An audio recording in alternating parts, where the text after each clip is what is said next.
kulanti wacan oo wanaagsan ku soo dhawaada barnaamijka ku soo qaadanayno socdaalkii madaxweyne Cabdi Maxamuud Cumar iyo waftigii la socday ay ku soo mareen mashaariicaha horumarineed gaar ahaan mashaariicaha waraabka iyo kulanadii kala duwanaa ee madaxweyne Cabdi Maxamuud Cumar iyo waftigiisu ay la yeesheen bulshada ku dhaqan magaalooyinka Dhagaxbuur, Qabri Dahare iyo Goday ayna kaga wada hadlayeen sidii bulshada loogu abaabuli lahaa ka faa'iideysiga wax soo saarka beeraha iyo sidoo kale mashaariicaha horumarineed ee kala duwan.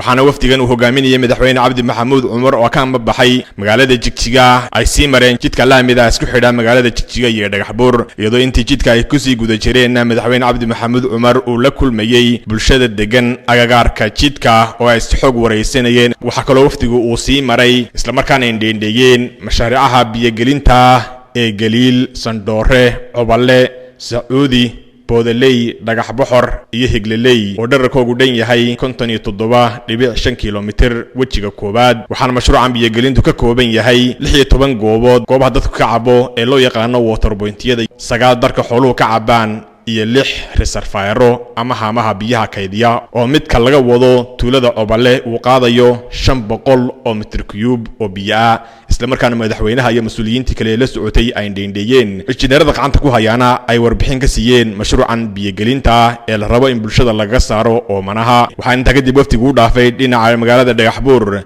iyadoo markii ay gaadheen magaalada Dhagaxbuur ee xarunta gobolka Jararna si diiran loogu soo dhaweeyay. isla markaana madaxweyne Cabdi Maxamuud Cumar uu kulan kula yeeshay shacab ku dhaqan magaalada Dhagaxbuur oo si diiran u soo dhaweeyay. isla markaana madaxweyne Cabdi Maxamuud Cumar uga mahad celiyay soo dhaweynta diiran ee shacabka magaalada Dhagaxbuur. intaas kadibna sheegay in ujeedada socdaalkoogani tahay kormeer ay ku soo sameeyaan mashaariicaha horumarineed gaar ahaan mashaariicaha waaweyn ee waraabka ee xukuumaddu ay wado hirgelintooda ay ka mid ka yihiin mashruuca waraabka ee Baka, Goomar, Wujuwaaj iyo sidoo kale Maraacato. waxaan u soconay mashruuca halkan Baka laga sameeyay kaasa ku socday biyaha waad garanaysaa Soomaaliya toga Dhagaxbuur biyaha fara badan iska socday biyaha laga faa'iideysanaya hadda oo la qabanaya biyaha xilli roobku daayay isaga laga faa'iideysan markana meelay lagu qaban lahayn lagu xiri laaban aan sameeyna hadda waxa ku baxaysa lacagta ma taqaana Baka hadaan gelinay ee hadda ku baxday waxa weeyaan 135 milyan baa gelaysa Baka. waxa loo gelinay waa in marka qof kasta waxa loo sameeyo meeshu beeran lahaa saw biyana waxa weey biyo waxay noqonayaan kala sareynta dhulka socda beerta way gelayaan marka doontood ku furan marka doontood ka xidhaysa sida Goday oo kale iyo awal marka hore waxa wabiyada dadka deegaan maxaan ku maqneen xagga ayagu waa dagaajo kama jirto way ka qalin jabiyeen waxaas lacag bay bangiyada dhigteen lacag bay haystaan marka waxa weeyaan waa xoolo dhaqatada beeraley nidaamka la yiraahdo wabiyada wabi Shabeelle, Ganaane waxa weey maxaan ku dhaawa afarta wabiyo leena marka kana waa ogtihiin muddada badan oo socdo 3 bilood uu socdaa. أرور وسمي افتيمي أيا ورشها بربارتا أفلحي على بوباداري حسبيقا سرار تبيعا إيا الليلي أبيه ونادا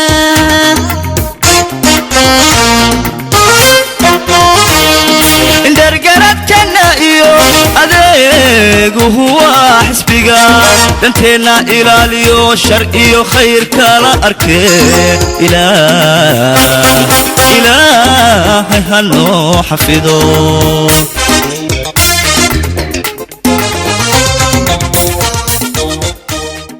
madaxweyne Cabdi Maxamuud Cumar waxa uu xusay mashaariicaha ka socda magaalada Dhagaxbuur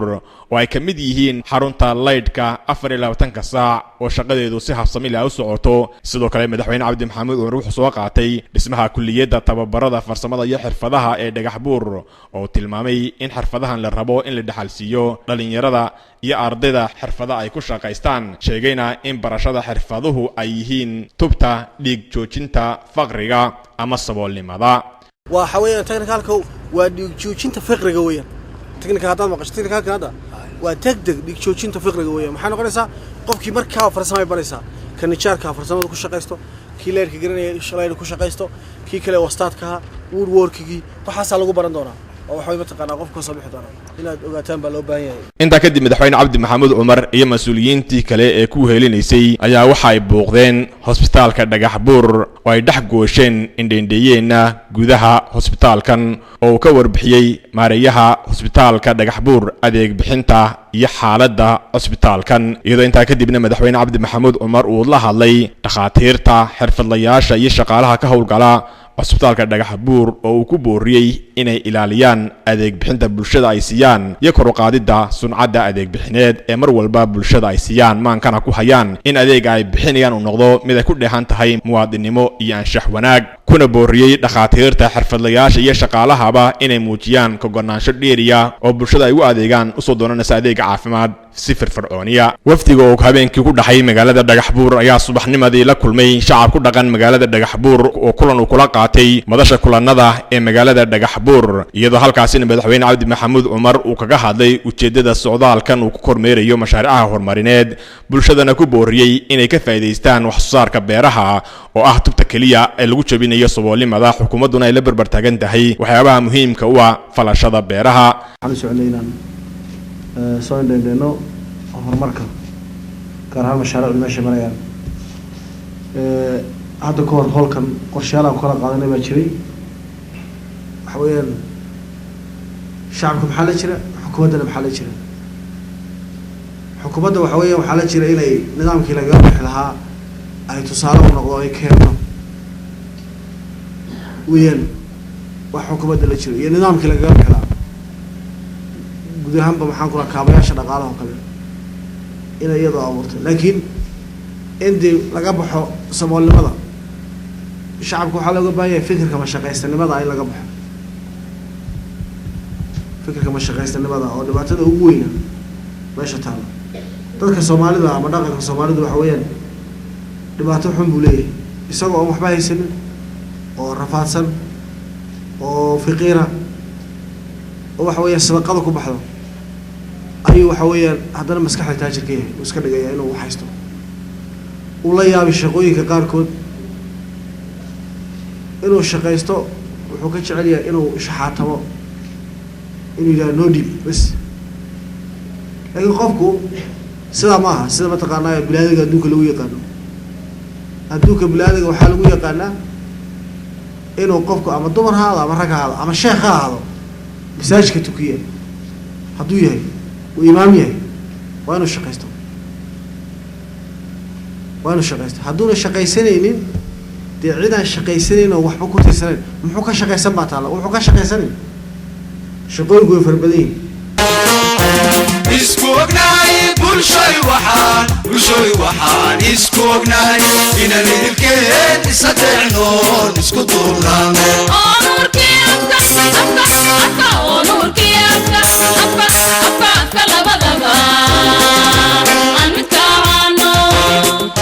madaxweyne cabdi maxamuud cumar sidoo kale wuxuu xusay in bulshada ay ku baraarugsanaato sidii ay uga faa'iideysan lahaayeen mashaariicaha horumarineed iskuna abaabuli lahaayeen iskaashatooyinka kala duwan isagoo xusay iskaashatooyinka ay ka midka yihiin iskaashatada ilkacaas iyo sidoo kale iskaashatada haweenka oo uu tilmaamay in xukuumaddu ay barbar taagan tahay kuna booriyay inay ka faa'iideystaan wax soo saarka beeraha ganacsiga iyo sidoo kale waxyaabaha kale ee muhiimka u ah kor u qaadida habnololeedka iyo dhaqaalahaba iyo nidaamka shaqo abuurka oo lagu jabinayo saboolnimada mashaqaystanimada dulsaarnimada iyo xoolo cirdoonimadaba horta fikirka mashaqaystanimada in waxa weeye maxaa ku qofku uu ka baxo siyaabo fara badan baa loo shaqaysan karaa beeraha laga shaqaysan karaa oo xilliga roobku da'o mataqaanaa beeraha laga shaqaysan karaa beeraha la qodan karaa beer kale iska daaya nin kasta gurigiisa haddii uu waxa weeyaan xilliga roobku da'o hadduu gurigiisa waxa hortiisa uu timaanta ku beero oo ugu yar ama uu gelay ku beero galeydaas oday baxdana waa sax haddii kalena maxaan ku rahaa dhali weydana dee balkiisa laftiisa lacagaba oo balka laftiisa mar raba khasaarayso kolley bal uu soo bixi balkaas laftiisa xoolaha la siin xoolahaas caadi caana keenaya sinaba khasaaro maaha haddii la siiyo maxaan ku rahaa timaanta la beerana waa ka si fiican shirkad ahaan baa la iskugu xidhan karaa tusaale ahaan shirkadda haddii waxa weeyaan hebel 10,000 20,000 30,000 100,000 1 milyan 2 milyan ninkasta la isku darsado faa'iido boqolku badsani ninkii 1 milyan leh dee maxaan ku rahaa intaas percentage buu qaadan kii 10,000 lana intiisaan buu qaadanay kii intaana intaan buu qaadanay goor lacagta waa la sida loo kala badan yahay baa loo kala yeelan marka nidaamka shirkadaha in la xoojiyo waa oran oo isku darsado la shaqeeyo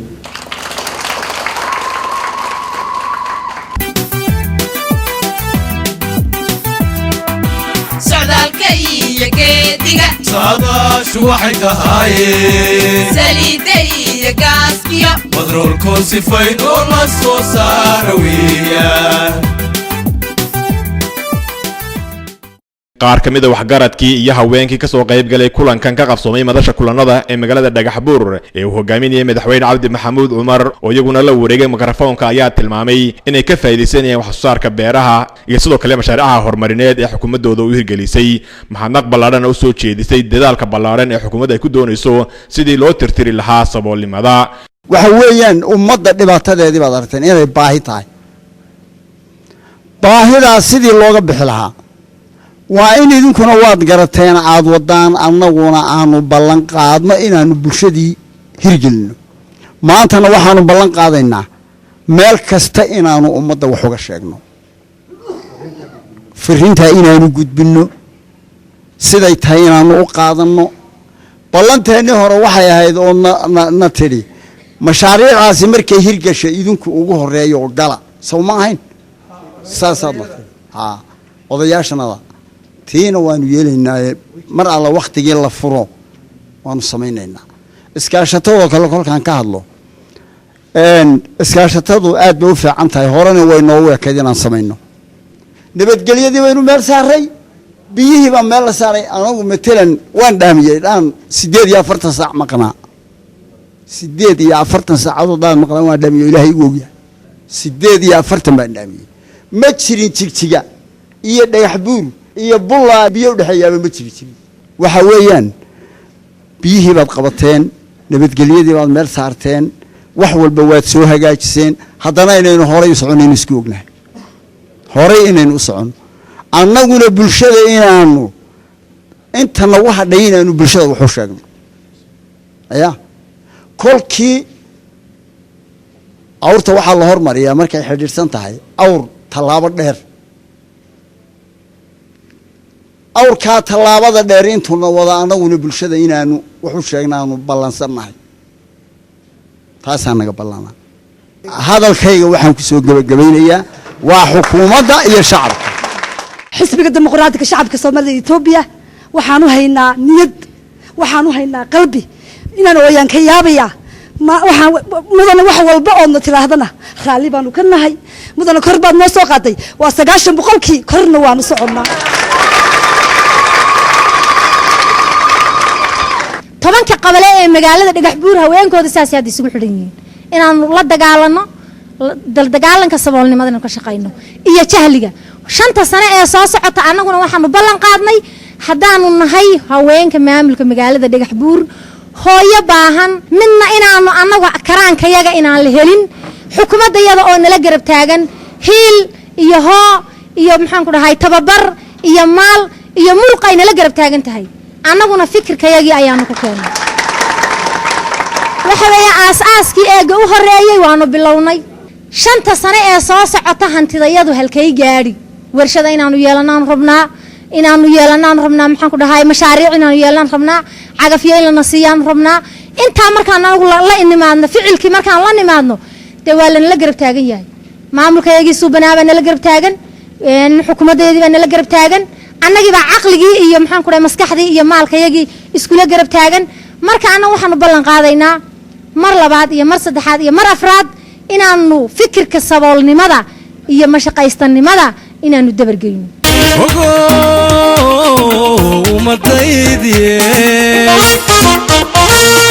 markaan wada arinsanay ardaa lagu wada tashado afkaartaan kala helaa wanaagu ku imaanaya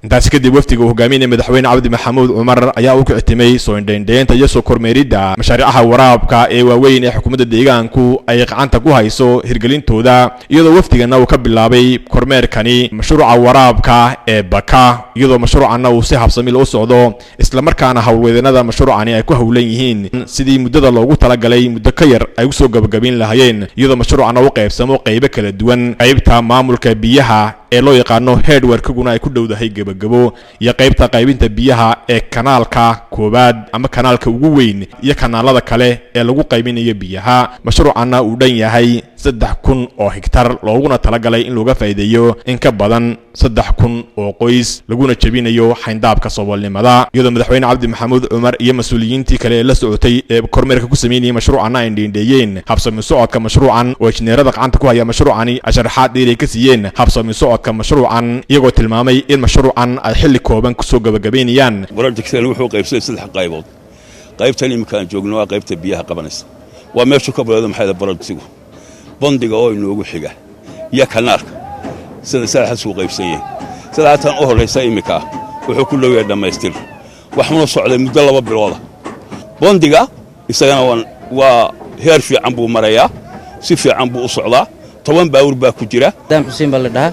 chief engineerka wakaalada jideedkan ahay marka mashruucan markaad eegtid qaybo kala duwan buu leeyahay qaybtan waxa la yiraahdaa weir boardigi qaybtan andruslus gate baa la yiraahdaa xagga qashinkii iyo bacaadkii ay ka baxayeen qaybta kalena waa intake xaggi kanaalka laga leexinay marka waa 30 mitir buu ku fadhiyaa hadda weir boardigi xaggana waa 7 mitir marka guud ahaan 730 mitir buu yahay marka intake-kuna waa 3 albaab buu leeyahay mitir weeyaan halkii mitir marka 8 ilaa 10 mitir cube ayuu qaadaa per second halkii ilbirqsi ayuu biyaha gelinayaa marka hadda normally waa gabagabadii marka albaabadii in la geliyo umba u dhiman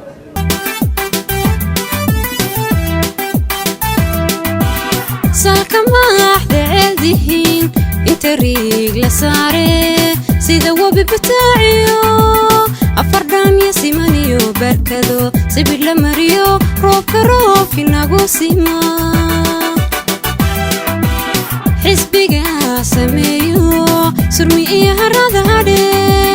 saamiga waraabkuna 9% korna waan soconnaa korna waan soconnaa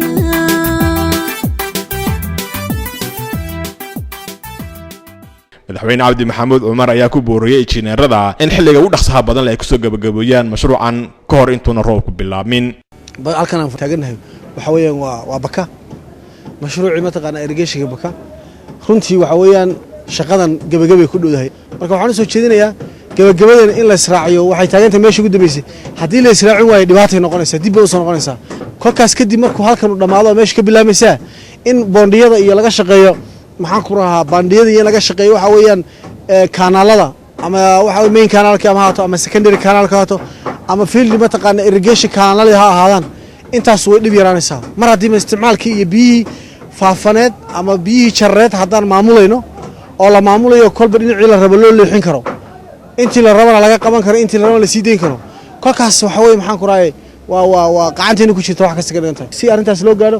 waa in shubkana la shuba hadda after 5 days reportkeedaan u baahannahay kanna waa inuu dhammaadaa albaabkana lagu xidhaa insha allah taasaan mataqan rajaynayna kadib waxaan ka wada hadalaa noqdaan maxaan ku raayay isku xidhka waxa weeye mataqaanaa kanaalada inay noqotoon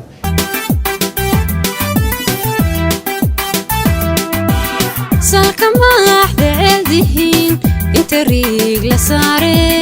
sida wabi bataaciyo afardhaan iyo siman iyo barkado sibir la mariyo roobka inagu sima xisbiga sameeyo surmi iyo harada hadhe saamiga waraabkuna 9% korna waan soconnaa korna waan soconnaa sidoo kale wafdigan uu hogaaminayay madaxweyne cabdi maxamuud cumar waxa uu booqday mashruuca waraabka ee Goomar oo isaguna si lamida mashruuca baka u socda mashruucana sidoo kale uu dhan yahay 3,000 oo hektar qorshihiisuna yahay in looga faa'iideeyo 3,000 oo qoys ama in ka badan shaqadiisuna si habsami leh u socoto isla markaana ay kor goosheen indheeyeenna madaxweyne cabdi maxamuud cumar iyo mas'uuliyiintii kale ee la socotay injineerada gacanta ku haya mashruucan waraabka ay sharaxaad dheeri ka siiyeen geedi socodka mashruucan iyagoo tilmaamay in ay ku hanweyn yihiin in xilligii loogu talagalay xilli ka dhow ay ku soo gabagabeeyaan dhawaana mashruucani laga faa'iideysan doono inta kadib wafdiga ayaa u kicitamay dhinaca iyo indheynta mashruuca kale ee waraabka ee Wujuwaji shaqooyin badan laga qabtay mashruucan meel fiican maraya iyadoo madaxweyne Cabdi Maxamuud Cumar iyo waftigii la socdayna ay kormeereen mashruucan kor iyo hoos isla markaana indheeyeen mashruucan iyo qaabka shaqadiisu ay socoto hawlwadanada gacanta ku haya mashruucana ay u sharaxeen mashruucan iyo geedi socodkiisa iyo qaybaha kala duwan ee mashruucani uu ka kooban yahay una qaybsamo mashruucan waraabka ee Wujuwajina si habsami leh u socdo la rabana in looga faa'iideeyo bulsho gaaraysa 3,000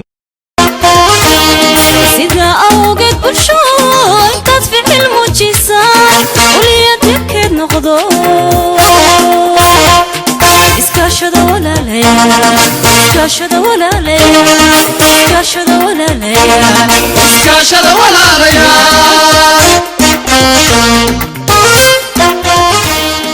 sidoo kale madaxweyne Cabdi Maxamuud Cumar iyo mas'uuliyiintii la socotay waxay soo kormeereen mashruuca waraabka ee Maraacato iyadoo mashruucana uu ku dhow yahay gabagabo madaxweyne Cabdi Maxamuud Cumar iyo waftigii la socdayna ay dhax goosheen indheeyeenna mashruucan waraabka ee Maraacato iyadoo mashruucana uu qaybsamo qaybo kala duwan qaybta maamulka biyaha ee headworkiga loo yaqaano iyo sidoo kale qaybta qaybinta biyaha ee kanaalada iyo boondiyada kala duwan biyaha kaydinaya waxaana mashruucan looga faa'iideysanayaa dhul dhan 9,000 oo hektar loogana faa'iideynayo bulsho ka badan 9,000 mashruucan waraabka ee Maraacato ayaa maraya gabagabo waqti xaadirkana ay socoto shaqada xaalxaalka ee mashruucan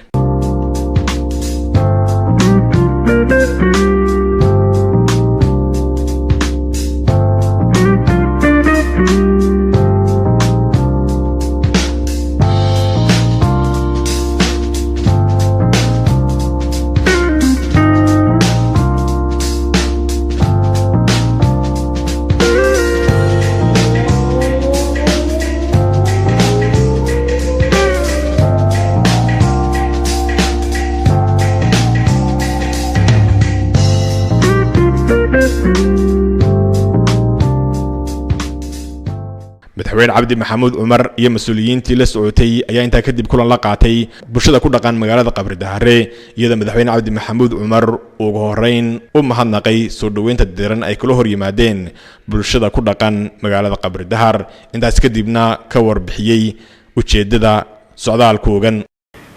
deegaanka san la socotay maalinta ka dambeysay marxalad kala gedisan buu ku jiray xukuumaduna 5 sano u dambeysay waxay qaadatay inay waxa weeyaan deegaanka guud ahaan gaarsiiso horumar ballaaran oo dhan walba ujeedada u nimidna waxay ahayd inaan soo kormeerno ama aan eegno mashaariicda meesha marayaan waxaan soo indheeyno mashaariicda horumarka ka socda waxa weeye deegaanka gaar ahaan faafan togo faafan haddii noqoto Baka iyo Goomar Wujuwaji iyo Maraacato marka xaqiiqiyan mashaariicdaas markaan soo eegno shalay meel fiican bay marayeen marka waxa weeyaan tusaale haddaan soo qaato horumarka waxaa ugu dhib badan waa horumarka asaasiga kaabayaasha dhaqaalaha iyo kan horumarka waxa weeyaan asaasiga iyo kan kaabayaasha dhaqaalaha labadaba dhibaato baan ka jirtay haddaan tusaale soo qaato waxa weeyaan dhanka biyaha oo kale dhanka biyaha haddaan u soo qaato tusaale dhibaatada ka jirtay dadku waxay ku nool yihiin biyo biyalaan cidna ma noolaan karayso dad iyo dunyada biyalaan cidna ma noolaan karayso laakiin waxaan tusayaa shalay halkay xukuumaddu taagnayd iyo maanta waxa weeyaan isbedelada maalinta ka dambaysa waxa weeyaan haddii la eego laamiga marka ka soo baxda jijigaha ceel ahaan ugu xigay ceelka dhagax buur baa inta u dhaxaysa waad garan karaysaa ceelka dhagax buur iyo jijigana waa 175 kilomitir ama 180 kilomitir intaan tuulo u taagan ee u dhaxaysa bidig iyo bidig ma jirin haddaan tiraa waxaan ku raaa waxa weeye dhaqan jijigay inta u dhaxaysa dhagax buur bari haddaan tiraa waa intaan sheego 700 baa wixii taba haddaan galbeed sheegana waxa weeyaan ceel ma jiray laakiin tog ahaan waa laga yaabaa jarar iyo faafan inay 50 kilomitir u jirto ceel kale dhagax buur ku xiga wuxuu noqonayaa kabraqood buu noqonayaa kabraqood waxa weeyaan sheekoosh kadib maxaan ku rahaa galadiid Qabri Dahar macnaha waxaan ka wadaa waxaaba isku dhawaaba oo la dhihi karaa way isku dhow yihiinba waa kan galadiid iyo kan qabdaan yaaba isku dhow haddii la isku dhowin la yidhaha laakiin biyaha dadka intee lagu ka maarmi karaa haddii la yidhaha ruuxa qabdaar jooga ceelka ku xiga waa galadiid haddii waxay noqonaysaa waa dhibaataynteeda lagu noqonaysaa xoolo lama gaarayaan dadna ma gaarayaan laakiin caalamku waxa weeye biyaha wuxuu ka helaa ama uu ku haystaa qol kasta biyi baa ku jira maaha maxaan ku raaya in dibidhac ahaan ilaa intaasaa mataqaanaa aan taagnayn bay ka dhigantay dhanka jiedka kale iska da waad garan karaysaan halku ahaa jiedka waxa weeyaan ilaa iyo hadda tusaale haddaan idiin sheego waxa weeyaan deegaanka wuu kala gonaa iskuma xidhnayn tusaale ahaan haddaan deegaanka anoo magaalada jiga joogo aan damco inaan shinile oo deegaanka soomaalida ka mid ah haddaan tago waa inaad sii marto deegaanka oramada hareerida kadib maxaan ku raha waxaa dirdhaba kadib inaad shinile saas mataqaanaa aad ku gasho laakiin hadda waxaan samaynaa waddo ka baxda jijiga oo toos u gelaysa maxaan ku rahay dirdhaba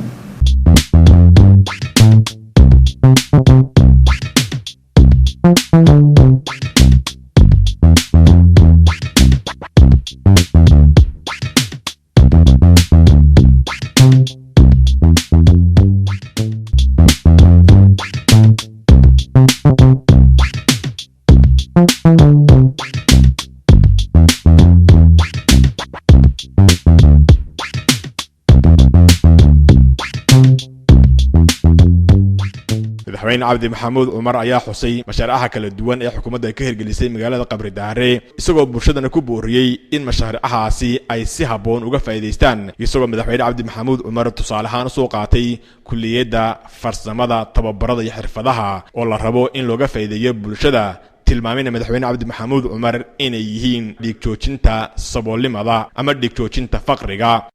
magaalada qabri daare haddaad soo qaata hadda shalay toole ama 5 sano ka hor ama 4 sano ka hor horumarka ka jiray iyo maanta horumarka ka jira waxaan maleynayaa waxa u dhaxeeya mataqaanaa faraq weyn baa u dhaxeeya mashaariic waaweynna waa laga hirgeliyey laakiin weli dee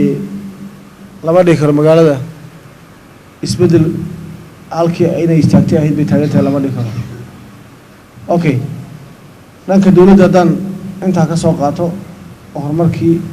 nabadgelyada shay ahayd shalay idinkaa garanaya maanta laakiin halkay marayso idinkaa garanaya kana way qaatay sameeyada waxaana tusaale ah howlkan oo iskugu nimid saboolnimada waxaa laga bixi karaa waa laba qodob weeyaan dawladda oo wixii looga baahan yahay iyo kaalinteeda fulisa iyo shacabka fuliya laakiin shacabku hadduu waxa weeye maxaan ku raaye kaalintiisa ka soo bixi waayo dawladda haday ka soo baxdo waxa ma sheegayso marka waxa weeyaan dhankiina shacab ahaan horumarka maxaad ka qayb qaadateen waa qodob saboolnimada waxaa laga bixi karaa oo kale in waxa weeyaan qofku uu horumaro oo isagoo is-horumariyo kadibna dadka horumariyo taasaa lagaga bixi karaa saboolnimada waxa weeyaan hadda qabdaan intaasoo kulliyadood baa ka jirta kulliyaha inaad ka faa'iidaysteen halka markuu ka baxo uu koobaad halka kaga bilaabo ama KG kaga bilaabo dugsiga uu sarreeyo mataqaanaa dugsiyada waa kan hadda la dhisay dugsi sare markii la leeyahay darajooyin bay kala leeyihin darajada ugu sarreysa way kan halkaas weeyay dugsiga sare halkan uu kaga baxo jaamacaddiina halkan ku qaato kulliyadii waa hadda maxaan kula shaqeynaya oo kuwa ugu qaalisan kulliyadda maaraynta yaa iyadana mataqaanaa hadda halkan laga samaynaya oo hadda sanadka mataqaanaa iyadana la samaynayo maxaa loo baahan tahaa inay gabdhuhu iyagu halkan joogaan ay ka faa'iidaystaan oo gurigooda iyagoo joogo dhalinyarada iyagu gurigooda joogo inay qaataan degree iyo masterba waa loo baahan yahay halkan ku qaataan taasaa loo baahan yahay ayar waxa weeyaan gurigooda iyo joogta ay gasho ama habeenkii dhigato ama gelinka hore dhigato ama gelinka dambe dhigato xilliga ku habboon isdiiwaan geliso waa managementiga mataqaanaa weeyaan iyo farsamada tusaale ahaan haddaan soo qaato kuliyadda farsamada waxaan u bixinay magaceeda waa dhiigjoojinta faqriga horta inuu qofku hadduuna laba hadduuna mid ahayn waa khalad mid waa koweyn waa inuu aroortii la soo kalaho xirfad uu suuqa ku galo ama waa inuu xoolo dhaqasho u kala haddii ama waa inuu digaag dhaqdaa ama waa inuu xoolo dhaqdaa ama waa inuu maxuun dhaqdaa hadduuna aroortii xoolana u kala haynin farsamada suuqa goynayo waxa weeye maxaan ku rahaa waa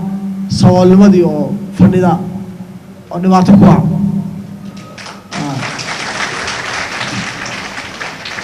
marka farsamada yaa keena ama see lagu bartaa waxaa keenaya kuliyadda farsamada qofku ama wax barto ama yar baran waa la siini uu baranaya uu geli kow darawalnimo uu barani oo baabuurtii baa la soo galiy oo taalo darawalnimada lagu baranayay darawalnimada baranaya hadduu darawalnimada barto dee wuxuu baranaya maxaan ku rahaa cagaftii siduu ugu shaqaynayay mashiinada waaweyn dozertii loadertii graderkii baa la keenaya ugu baraya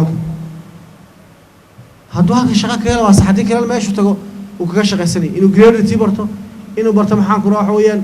iskaragodii iyo maxaan ku rahaa kii qaadayay iyo kii saarayay qalabka mashiinkii lagu shaqeeyo dhan baa halka la keeni oo lagu tababaranay baabuurtii lagu tababaran lahaa baa la keenaya darawalnimada kuwii waaweynaa ku yaraa haddana waxaa la keenaya dhismaha qofka suu dhisi lahaa yaa la bari inuu qofku isagoo waxa weeyaan 6 bilood kaliya inuu gurigan ku dhisi karo isagoon cid kale u baahan isagoo injineer ka noqon karo waxa uu dhisi karaa la keeni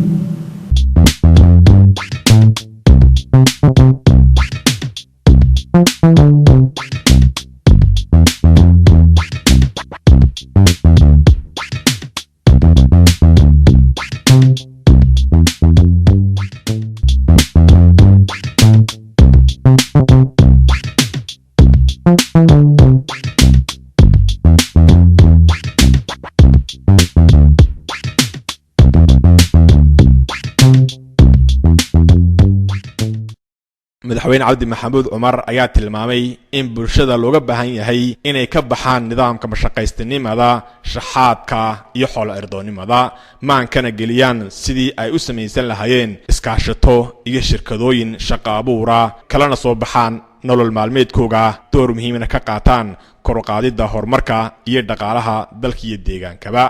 hadda hore waxaan ka hadalay in shirkado la isku abaabulo oo dadku ay isku darsadaan shirkadaha samaystaan shirkadaha ay ku shaqaystaan iskaashi la sameeyo oo qofkii tusaale ahaan 1 milyan haysta inuu 4-5 shirkadood ka mid noqdo hadduu badh isagu 5 milyan maxaan ku rahaa 1 milyan oo 500 isagoo qacantiisa ku haysto 500 kale inuu maxaan ku rahaa yacni uu 5 qof oo 100 ku darsado mid ka mid ah hadday xumaato mid kale u badbaadi mid ka mid ah hadday ka khasaaro mid buu ka faa'iidi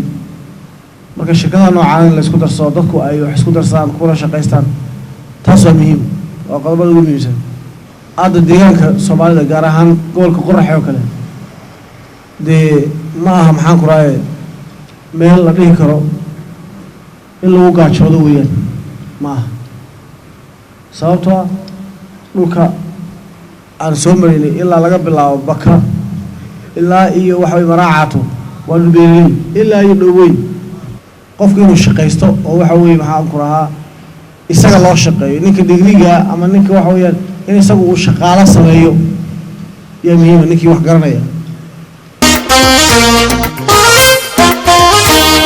sida awgeed bulshooy intaad ficil muujisaan uliyadkeed noqdo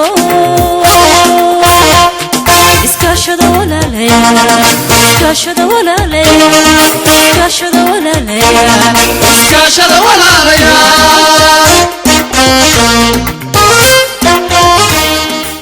qaar kamid ah waxgaradkii iyo bulshadii ka soo qayb gashay kulankan ka qabsoomay madasha kulanada ee magaalada Qabardahare ayaa iyaguna mahadnaq ballaaran u soo jeediyay dadaalada horumarineed ee xukuumadda deegaanku ay ku hawlan tahay iyagoo ka marxaati kacay mashaariicaha horumarineed ee dhan walba leh ee xukuumadda deegaanku ay ka hirgelisay guud ahaan deegaanka laba qodob un bay ahayd wixii laga wada hadli jiray labadii qodob wuxuu ahaa mar waxa laga wada hadlayay nabadgelyo darro taas iyada barbar baa la isaga dhigay ilaahay waa inoo sahlay والحمد لله رب العالمين أنا هرمر بالبلابي هرمر نقولي هذا وحسين مرحيا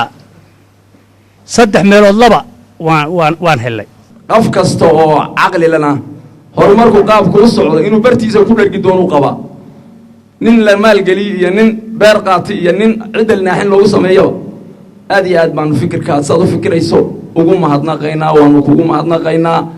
أنا هنا تبرتنا واحد نوشيكتو waan ku dhaqaaqaynaa haddii ilaahay yidhaahdo sidaasaan u ballan qaadaynaa inta mashaariica ay ka fushay maanta jaamacadda gacanta lagu hayaa ay u dambayso ee ama technical college ama nursing college ama haddii la soo galay dugsi sare oo high schoolkii ugu sarreeyay ama haddii la soo galay waxyaalaha laba buundooyinka qabri daare ilaa halkan iyo buundooyinka weyn ee sheegaysa ilaa meeshii la fadhiyo jiray labada bilood ee birqodahayd iyo rival islaamka haafka waxyaalaha horumarka ee laga sameeyay guriga kaydka dawladda markii la siiyo qabdaar ninka fiiriya waa meel lagu noolaan karo oo mustaqbal ka soo socda dadkiisa loo doonaya kaliya dadka waxaa faran wixii loo qabtay sidii loogu dhaqmi lahaa diinta waxaa la dhahaa barasho iyo tadbiiq waa barasho diinta in la barto in lagu dhaqmana oo qorshe gaar innaga waxayna la jirtaa dawladda waxbay qabato waan aragnaa warsayna waxaa uga faa'iideysan lahayn ama dhulkan mashaariicda hadda la sheegaya ama mashaariicdan waxbarashada iyo horumarka loo qorsheeyay dadkoodu wax barto oo jaali ka baxo iyo horumara waxaan laynoo sameeyey inaan technicalka iyo neersiga iyo jaamacadda iyo TTA-da iyo dugsiga sare jaamacadda intaan wada gala dad aqoon-yahan oo meesha wax horumarin kara oo lagaga nasto waan idin ducaynaynaa allah idin barakeeyo kulankan saakaan isugu nimaanay haddaan nin yar fikir ahaan aan ka dareenkayga aan ka muujiyo ama sida ay wax u yihiin ee wax u jireen ama aan wax u aragno waxa weeyaan waa un hal la noolaado weeyaan isku soo duuduuba dadkan waxa weeyaan see saboolnimada looga baxaa dadkan see horumar ku gaadhaan weeyaan hoolkan qabidaaran maanta fadhino laakiin maanta waxa lagaga wada hadlayo waxa weeyaan see dadkani ay saboolnimada uga gudbi karaan weeyaan waxaana waa wax lagu farxo weeyaan oo wax loo dhigi karaa ma jirto hadda oo kaliya maaha kulamo badan oo goosgoosa dadka lala yeesho way jireen oo dee fikrada xun lagaga magaranaysaay lagaga jebinayo oo siday magaranaysaay ay wax ku qabsan lahaayeen waxa weeyaan xirfadii baa taagan maanta qabdaar tifeed baa taagan shirkadihii kale taagan Soomaali Bakar Finance baa joogo intii shirkad ahaan la isugu habeeyo waxa weeyaan adeegii lacag yar yar ah ee saboolnimada lagaga baxay iyadana u taagan weeyaan marka qofku damiir xumo iyo dadnimo xumo uu dhashay wehelkeeda waana fikir xumo uu ciriiri uu aaminsiyo weeyaan waana ka saareynaa weeyaan laakiin waxaan wax la iska indha qaban karaa ma maanta qabridaar waxa ka jira shalay waxay ahayd iyo maanta waxay tahay maadaama uu bal soo gunaanaday oo waxa weeyaan maanta wax nabadiid oo garanaysaayay aan maanta sheegayno nabadiid baa jira aan leenahay uusan jirin in la noolaado dadka anaguna noolaadaan taa waan ku qasbannahay mar walbeetana horumarka deegaanka ka socda waxa weeyaan dhan walba waan ka garab istaagaynaa ka haween ahaan inaan ma garanaysaay dhan walibaba aan waxa weeyaan aan horumarka xagga anaga ka kabno dad aqoonyahana oo wadaniina amarka u dhiibnay ummadana nabada ku abaabulayo horumarka hoosnay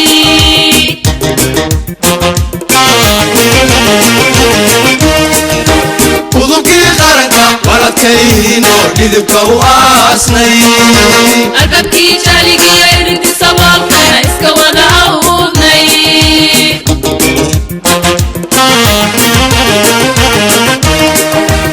udubkii qaranka waladkayno dhidibka u aasnay albaabkii jaaligiyo irintii saboolkana iska wada awudnay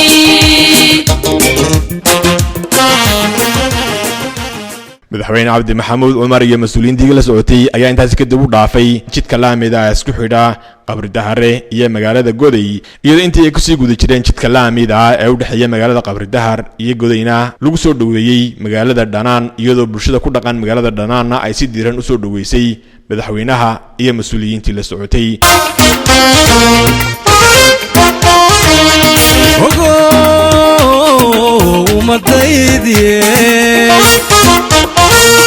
markaan wada hariisanay ardaa lagu wada tashado afkaartaan kala helaa wanaagu ku imaanaya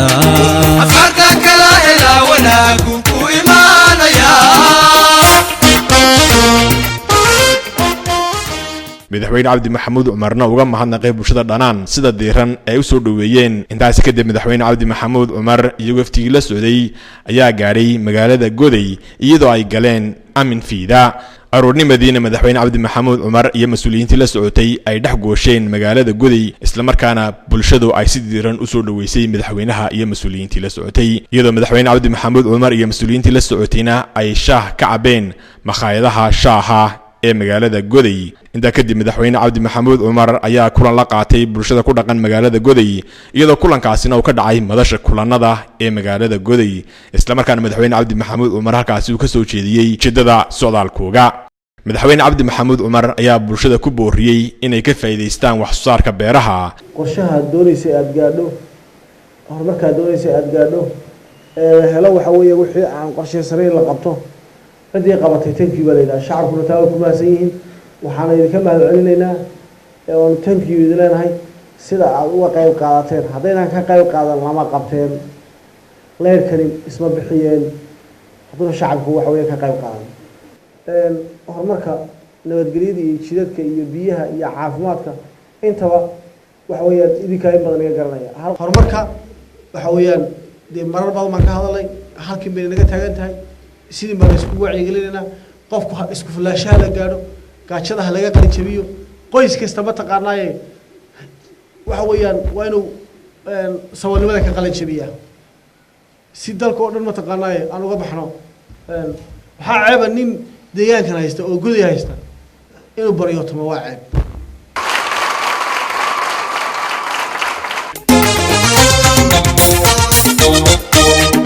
indhergaradkana iyo adeeguhu waa xisbiga danteena ilaaliyo shar iyo khayr kala arkee ilaahay hanoo xafido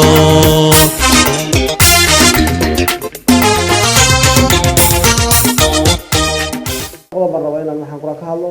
waxa weeyaan waa arrimahan laga yaabo inaad meelahan maqasheen oo deegaanka axmaarada iyo ka dhacay deegaanka oromada maxay tahay maxay salka ku haysaan taasaan rabaa inaan maxaan kula aan idiin sheegno nimankan shalay wixii ka baxay ayay rabaan inay soo celiyaan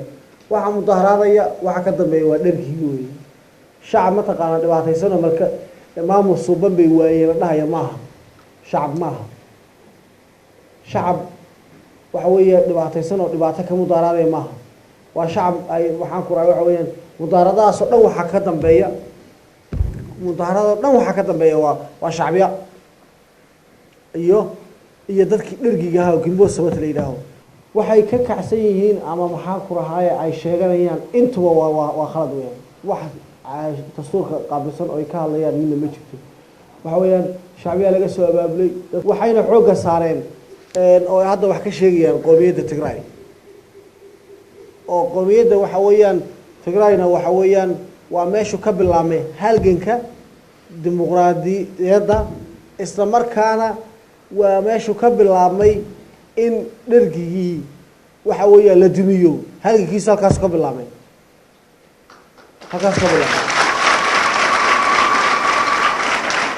wuxuu ku bilaabmay TPLF baa bilowday kadib ururo waxa weeye maxaan ku rahay urur deegaanka axmaarada ka kacay oo iyaguna ka baxay baa jiray oo iyaguna dhargiga waan burburinaynaa oo isla axmaarada oo deegaanka axmaarada ka baxay laakiin ururadaas iyo TPLF waxay isku yimaadeen doorka xilligii intuu dhargigu una burburay way wada hadleen adu maxaa u socotaa anigu waxaan u socdaa inaan dhargiga meesha ka saaro iyo TPLF oo waxa weeyaan Ethiopia ay noqoto meel qoomiyadaha Ethiopia luqadooda iyo diintooda iyo dhaqankooda ay waxa weeyaan wax ku qabsadaan taasaan markaa u socdaabay tiri waa TPLF markay duurka u baxday urur la yidhaaho waxa weeyaan ihabana duurka u baxay isaguna wuxuu yidhi anna waxaan rabaa dhargiga inaan meesha ka saaro laakiin anigu waxaan rabaa magisto xilmaaram inaan bedelo magisto baa dhibka wada TPLF waxay istaagtay maya anagu maxaan ku raaa nidaamka dhargiga ma arki karnaba kaasaan bedelaynaa Ethiopia waxay ku midoobi kartaa oo kaliya federalism iyadoo deegaano kala ah oo kala dad ah oo kala diina oo kala dhaqana ayay Ethiopia korka Ethiopia ka kartaa marka inay kala ahaadaan oo qoomiyad kasta ay sidii isku maamusho dawlad federaal oo la wada leeyahay timaado oo qaylinkan wax lagu qaybsado nidaamka federalismka oo deegaanka isagu ismaamulo maxaan ku rahay ninka xafiiska fadhiya looga turjumin oo luqad kale maxaan ku rahay oo la imanin taas Ethiopia ku aan kartaa TPLF waxay ku dagaalantay laakiin waxaa jiray dad ka waxa weeyaan deegaanka axmaarada ku nool oo iyagu marka isla weyni axmaqnimo aaminsan ayaa jira oo dadkoo dhan dhihi mataqaanaa anaga ka wada fiican dadkoo dhan anagu maamulo weeyaan wax ilaa anaga ahayn mooye inay cid kale wax maamusho ma jiro dad dhahayaba mataqaanaa jira oo kuwa hadda mudaaraad ka wada deegaanka xaalada waxba ma qaadi karaan oo waa la ogyahay meel laba gaadhis talaabo socota oo hadda maxaan ku rahaa waa nii sheegay xaaladda say ku waxaysan tahay laakiin waxa la isku hayay inaad ogaataan dihin ugu dambeyntiina qaar kamid waxgaradka ka soo qayb galay kulankan uu hogaaminayay madaxweyne cabdi maxamuud cumar ee ka qabsoomay madasha kulanada ee magaalada Goday ayaa bogaadiyay horumarka dhan walba leh ee xukuumadda deegaanku ay hirgelisay sanooyinkii u dambeeyay iyagoo tilmaamay in iyana doorku ay ka soo dhalaali doonaan kuna dhiiranayaan sidii ay uga qayb qaadan lahaayeen horumarka guntigana u gaabsanayaan sidii ay uga faa'iideysan lahaayeen wax soo saarka dhulka iyo horumarka qaybihiisa kala duwan ee xukuumadda deegaanku ay uga faa'iideynayso waqti xaadirkan berigii hore intaan ciidankeenna liyuugu asaasmin ee annaga iyo nimanka militariga nabadgelyada aanu ka shaqaynaynay baashu waxay u saldhigi la'ayd ilaan kumaanaa dhexwadin horumarkii dadkii shacabkaa waxba maanaa tusaynin shacabku eega isagaa dantiisa difaacda isagaa shacabku maslaxaddiisa ka tashada markii horumarkii iyo nabadgelyadiiba laysugu daray shacabku isagaa maslaxaddiisii inay taam noqotay gartay isagaa hadda maslaxaddiisa meel kasta kaaga soo sheegi waxa uuna soo gaadhay waxaa yar baa naga dhimane waxaa noo gaadhsiiya xukuumadda isagaa nabaddiidku soo dhexgelaynin annagu haddaan nahay reer Goday madaxweyne aad baan maanta kuu soo dhawaynaynaa aad baan kuugu faraxsannahay saddex ishaan kuu sii taagnayn oo intaad dhagax buur joogtay ilaa qabdaar intaad soo maraysay waan kuu taagnayn haddaan nahay dumarka odayaasha dhallinyarada aad baan kuu soo dhawaynaynaa aad baana kuu salaamaynaa indhergaradkana iyo adeeguhu waa xisbiga danteenna ilaaliyo shar iyo khayr kala arkee ilaahay hanoo xafido